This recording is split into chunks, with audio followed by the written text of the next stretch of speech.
If you've lived in any town with a skate park, a school, or any youth population whatsoever, you've likely seen a skateboard in your life, and maybe you've even tried skating on one.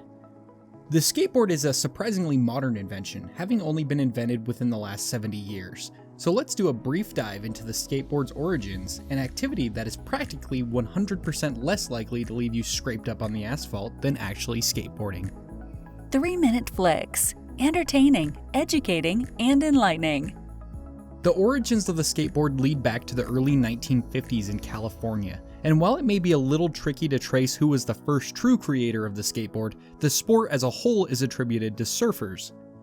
Waves and weather may come and go, but the asphalt will always be there, so the idea of a simpler surfboard with wheels to spend the days on became an ingenious new sport. In fact, the original skateboards were actually just modified short surfboards with metal wheels. After the war in the late 1950s, the United States as a whole were looking for something fun to take their minds off of, well, all that war stuff that just happened. During that time, the toy industry would catch wind of these funky little boards that surfers had been making for the last 5 years or so, and decided to invest a good chunk of money and development into making something more accessible.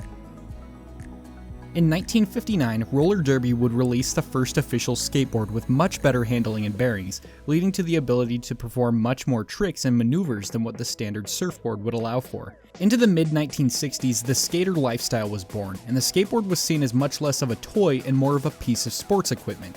Surf shops began selling their own skateboards, which had more of a surfboard curved shape to them compared to the more rectangular design of the roller derby and other toy brand shapes. In the same time span, other companies were finding ways to better improve the board's impact resistance and handling.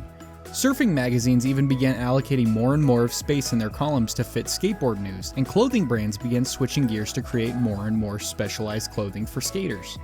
You'll likely recognize the shoe brand Vans. Vans was established in 1966 and specialized in skateboarding-related footwear and streetwear.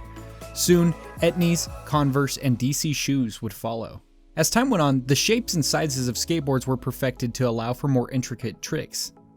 As skateboards allowed for fancier maneuvers and flashier tricks, soon contests would capitalize upon this major skill curve.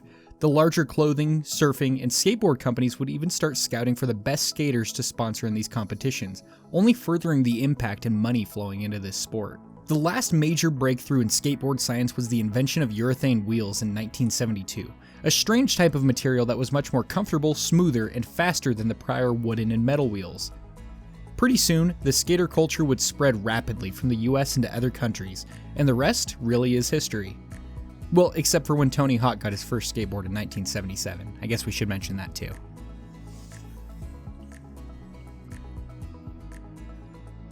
Three-minute flicks. Don't forget to subscribe and hit the notification bell. We create new videos weekly.